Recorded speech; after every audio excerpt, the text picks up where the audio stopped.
The first 2 weeks of Donald Trump's new administration have been defined by its cruelty, its incompetence, its chaos. It has been an absolute disaster. Every reversal of policy, every new executive order causing more and more pain for more and more of the American people. So much so, it's been so corrupt, it's been so criminal that even Republican members of Congress are beginning to speak out against Donald Trump, calling out what a catastrophe this administration is, one that they promised was going to be better than ever, one that the mainstream media told you was going to be different. Donald Trump was going to be more presidential. This lie that they repeat again and again and always turns out not to be true, because of course it isn't. And Republicans, like I said, are now calling it out. And we are going to get into that. But before we do, if I could quickly ask you to leave a like on this video. And if you haven't already and you enjoy our channel, to hit that subscribe button. It goes a long way, and it really means the world to me. Now, of course, one of the things that has marked the chaos of Donald Trump's administration are his cabinet nominees. And I want to get into the hearing of one of those nominees, really that has set the tone for how bad these past couple of days have been, with Rachel Maddow responding to RFK Jr. Three of the most controversial, most ostentatiously unqualified, sort of the most trolling choices Trump has made for his cabinet, three of them all had hearings on the same day at the same time today. At the first of his two confirmation hearings yesterday, Trump's health secretary nominee, Robert F. Kennedy Jr., seemed to not understand what Medicaid is, even though Medicaid insures roughly a fifth of all Americans and would be among the 13 federal health agencies he would be overseeing if he was confirmed. He also suggested that Americans have so many babies that most of the humans born on Earth in any given year are babies that are born in the United States. The United States, for the record, has roughly 4% of the Earth's population. So I don't know. How'd things go at Mr. Kennedy's second hearing today? You said the following, and I quote, "We should not be giving black people the same vaccine schedule that's given to whites because their immune system is better than ours." Can you please explain what you meant?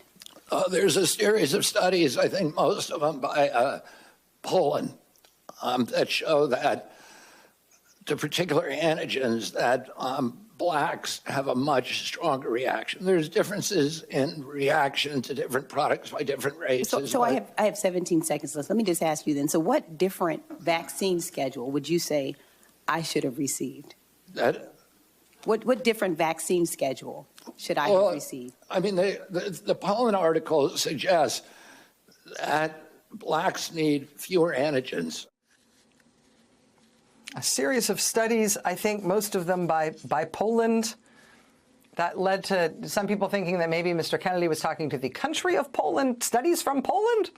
In fact, he seems to have been referring to one single study by a Dr. Poland, Gregory Poland, MD.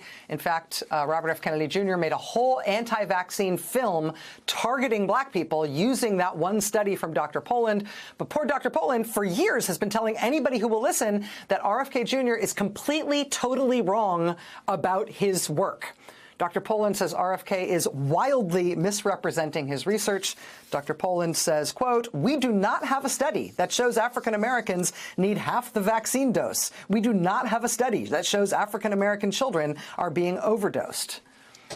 And please, for the love of God, stop citing my work in your weird anti-vaccine race science theories. Get my name out of your mouth." RFK Jr. is an insane radical. This is someone who would deeply harm our country if he was confirmed to this position.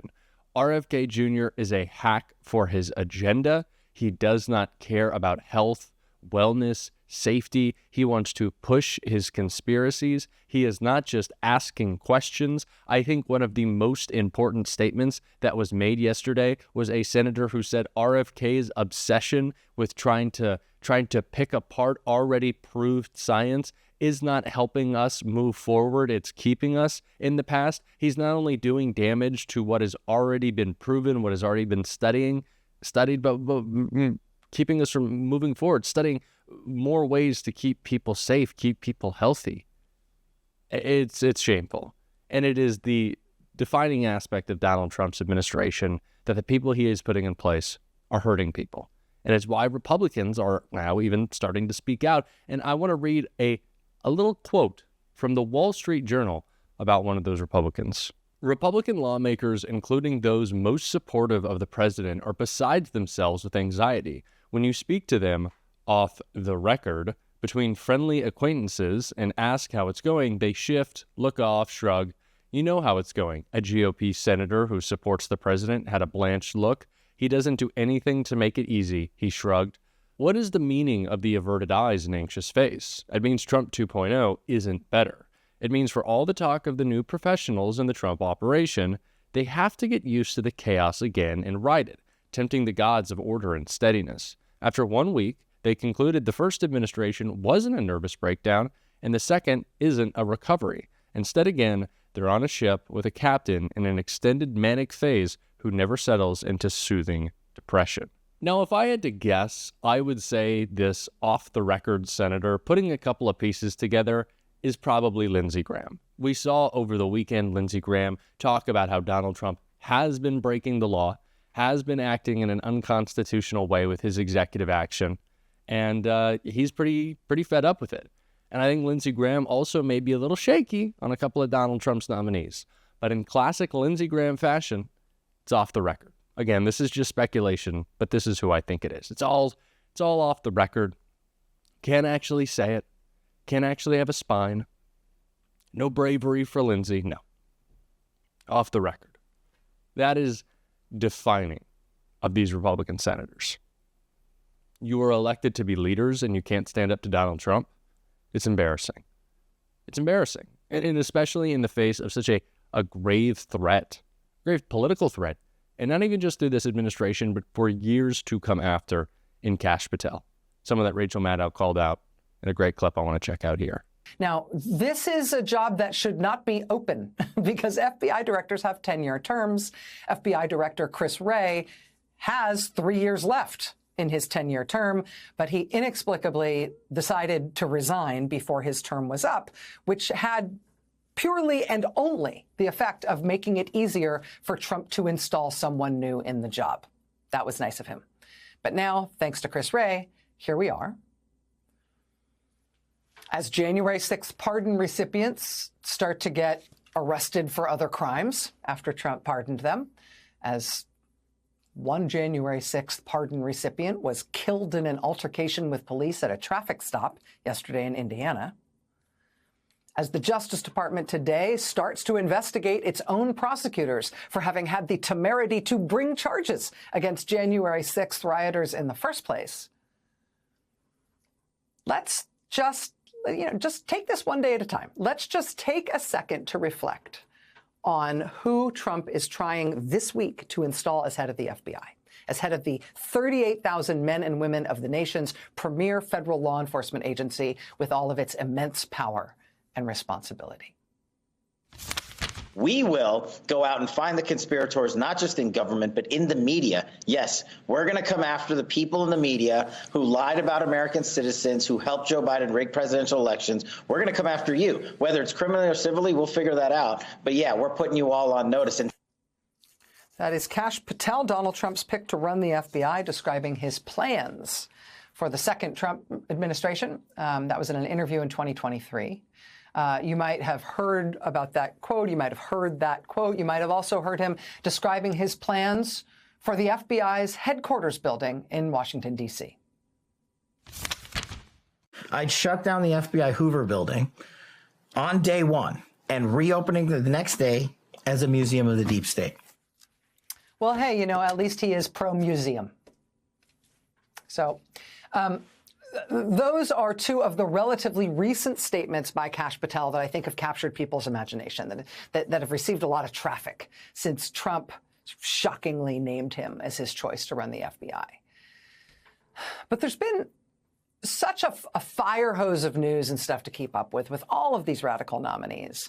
This 1 week thus far of really radical action by the new president and his appointees. I mean, there's been so much that, some of the truly wildly inappropriate or unqualified or at least controversial nominees like Doug Burgum at the Interior Department or Kristi Noem at Homeland Security or even John Ratcliffe at CIA. I mean, they've just been sliding through without much attention, even though they deserve attention. But, you know, people only have so much bandwidth, right? It's understandable. It's regrettable. It's lamentable. But it's understandable. That said, for the FBI specifically, given what Trump is already doing with law enforcement and the Justice Department and the pardons of all the people from January 6th, this is just one that I feel like we can't afford to let melt into the sauce, right? Let's just look at a few other things about Kash Patel ahead of his confirmation hearings this week. Here's one thing. This is not actually the first time Donald Trump has tried to install Kash Patel in a high-ranking position in the FBI. In the final months of Trump's first term, you might remember that Trump reportedly tried to make Kash Patel FBI Deputy Director. That effort did not go well. Trump's Attorney General at the time, Bill Barr, says he told the White House Kash Patel would be made FBI Deputy Director, quote, over my dead body. Bill Barr wrote in his memoir, quote, Patel had virtually no experience that would qualify him to serve at the highest level of the world's preeminent law enforcement agency. The very idea of moving Kash Patel into a role like this showed a shocking detachment from reality. And that was when Trump wanted him as the number 2 guy in the FBI, let alone the director. But okay, you know, that's just one senior Trump administration official. Bill Barr doesn't have that much credibility with any group of Americans at this point in our political moment in America. Set aside Bill Barr. What about other Trump appointees who worked with Kash Patel? Well, Trump's Deputy National Security Advisor, who worked closely with Kash Patel, he had this to say, quote, he's absolutely unqualified for FBI director. He is untrustworthy. It is an absolute disgrace to American citizens to even consider an individual of this nature. That's Trump's Deputy National Security Advisor. And this, he's untrustworthy. This is kind of a theme in descriptions of Kash Patel from people specifically who worked with him in the first Trump term. This is what we are up against, and this is what Republican senators are folding on. Just letting them get by. They're talking off the record about how scary it is, but they don't have the courage to stand up. It's not a shock. It's always disappointing, though. But it is now upon us to call them out, and we are going to every single day on this show. And if you want to support that, as always, you can hit that subscribe button. You can leave a like on this video, and if you stuck around at the end, you can drop a blue heart in the comments. And until next time, I'll see you soon.